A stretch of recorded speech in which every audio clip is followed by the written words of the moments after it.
Right guys, welcome back to the channel. Today we're going to be looking at the Age of Sigmar Mega Gargants. And of course, having an army of only 2 to 4 models or so, you absolutely need a mega base for your Mega Gargants. Today specifically, I'm making a base for my Kraken Eater, and I really want a beach feel, sort of ocean, maybe with some octopus or something similar. You know, he's really there fishing for those big krakens and tearing them apart. So let's dive right in. So here we have a Kraken Eater Mega Gargant, which I built and painted at the time of release, but I never got round to basing properly. So today we're going to make a mega base for a Mega Gargant. Now I'm starting here with an MDF cut base. This is 130mm round, cut by Terry from Demonscapes, and straight away I'm going to use some bits of scenery that I've got left over from Warcry, in particular this piece that looks a little bit like a jetty, and I really want this guy, being a Kraken Eater, to be on the beach around water as if you know, he's going hunting for some big giant krakens. I've also got this piece of ship which would normally go on his shoulder, but I decided not to put this on.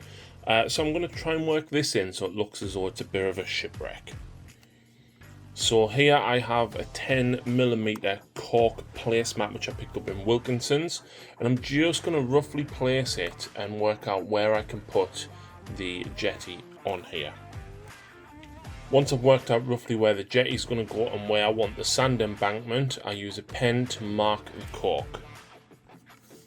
Using a sharp knife, I cut the semicircle out, ripping the cork with my clippers to make sure that the embankment isn't too steep. And using lots of super glue, I glue the cork down. You can use PVA if you like, but it will take a lot longer to dry. I then mark out a second piece a little bit smaller to place on top of the first piece, just to give that illusion of a much higher embankment.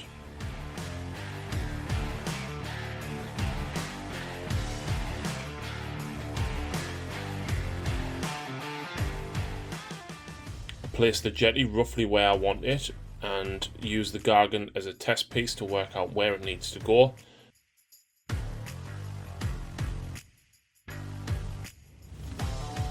And I'll be cutting out a small recess to put the jetty in.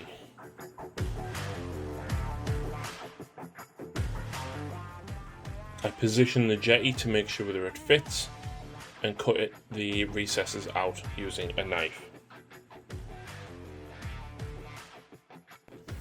I then use the jetty supports and make sure that they fit in the right position while still fitting on the base, and meet an appropriate place on the bank to help support the jetty.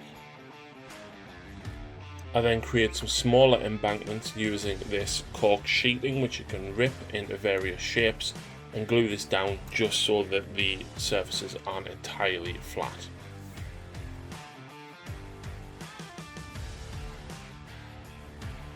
Once that is all dry, I'm now going to use Vallejo thick mud, and this is light brown. It's very sandy colour, and I'm going to cover the whole base in this, using of course my free McDonald's or Greg's coffee stirrer.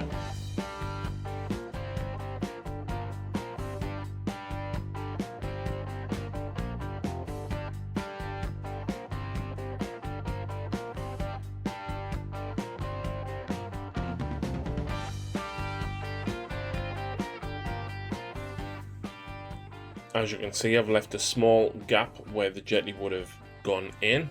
I'm now going to place it in position and just bunch up a little bit of the mud around the struts to help support it and give the illusion of the sand coming up the side of each of the supports. Next up, once the thick mud is dry, we're going to use a little bit of Seraphim Sepia and Larmian Medium mixed together in a 50-50 proportion and paint it all over the base. Once done, I'm going to set that to one side and let it dry. Once the mud was tacky, I removed the jetty and I went outside and sprayed it, and we started to add some details to these.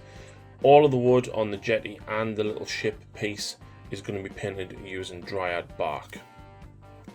Next up is Gawthor Brown, and we're going to dry brush the jetty and the ship with this. Then we're going to paint some of the detailing and the metalwork using Lead Belcher. I use Ogren Camo for the flesh colour of the body that's hanging from the ship. I want that really sickly decaying feel. I use Mephiston Red for the fish, just to create a little bit of contrasting colour. And Zandri Dust for the hair, the bandages and the strings. Cantor Blue for the body's shorts. And once dry, we cover all of the flesh using a Thornian Camo shade. I really like that green-brown tint to it. And then of course Agrax Earthshade to the red, the silver, the gold and the Zandri Dust. Now that the base is dry, I'm dry brushing the whole lot using my large dry brush using Rakarth Flesh. Then I give it a second dry brush using Ushabti Bone just to highlight all of those ridges.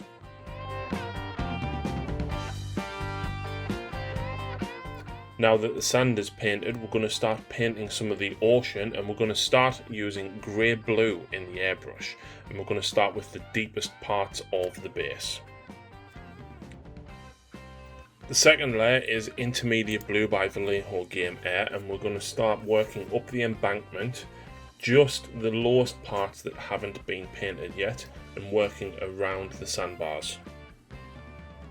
The idea is we want to get lighter and lighter blue the further up the embankment that we go.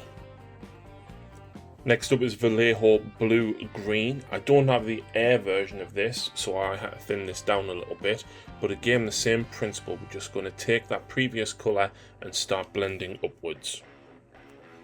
Then we add some dead white into the blue green just to lighten it up quite a lot. And then we apply this as the final layer across the top of the sandbar. And once all that is dry, we're then going to super glue the jetty and the ship into place. So far, I'm really happy with the way this is turning out, and I can already see that it's going to look fantastic when it's complete. I'm really excited though to get it done, so let's keep going. If you saw my Cruel Boys video last week, you'll know that I do have some roots and twigs lying around. I decided to put quite a thick piece here to represent perhaps a piece of driftwood that has floated ashore. And we're going to have one or two very dry tufts of grass just to help break that sand up a little bit as well. You can pick this up from all over the place.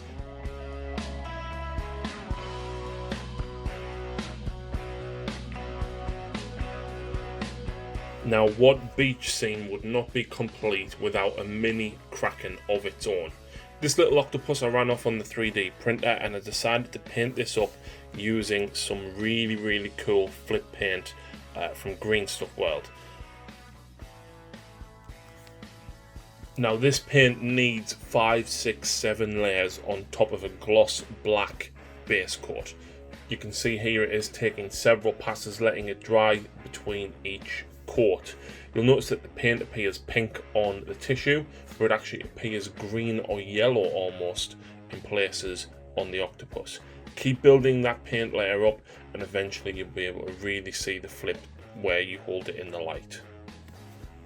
I decided to glue them under the jetty, just hiding out a little bit. Now for the best bit.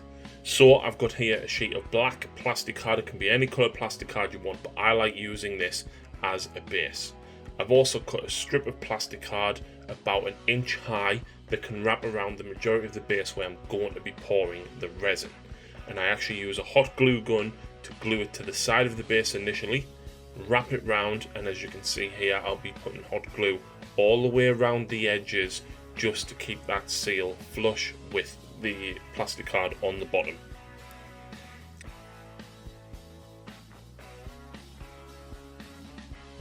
So now we're going to use the clear cast resin. I picked this up on eBay for about £18 for the whole bottle. I don't think one of these containers is quite going to be enough, so I worked out I need a couple of drops of the hardener. You need to use 2% hardener ratioed against the amount of resin that you actually use. So 100 ml of resin would require 2 ml of hardener. So I'm just measuring it out in this jug and I'm going to mix it in this cup using, of course, 3 McDonald's and Greggs coffee stirrers.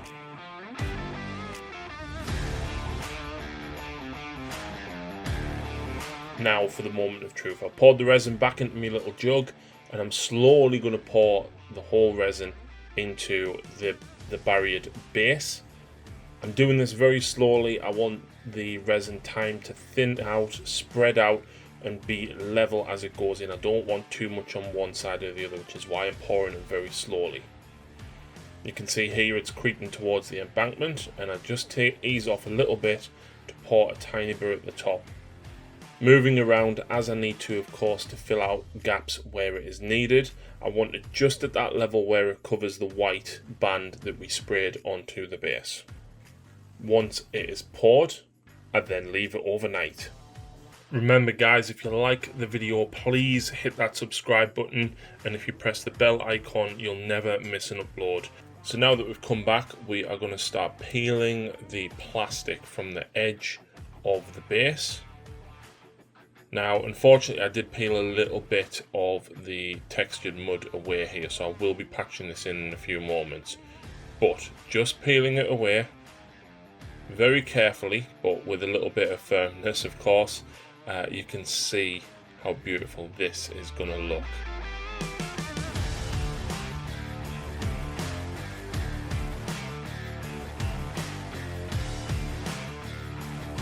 And there we have it, one mega base for a Mega Gargant complete.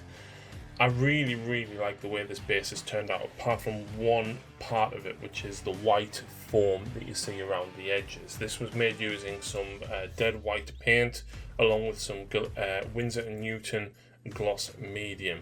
It's just not frothy enough to represent the foam that was supposed to be the breaking of waves.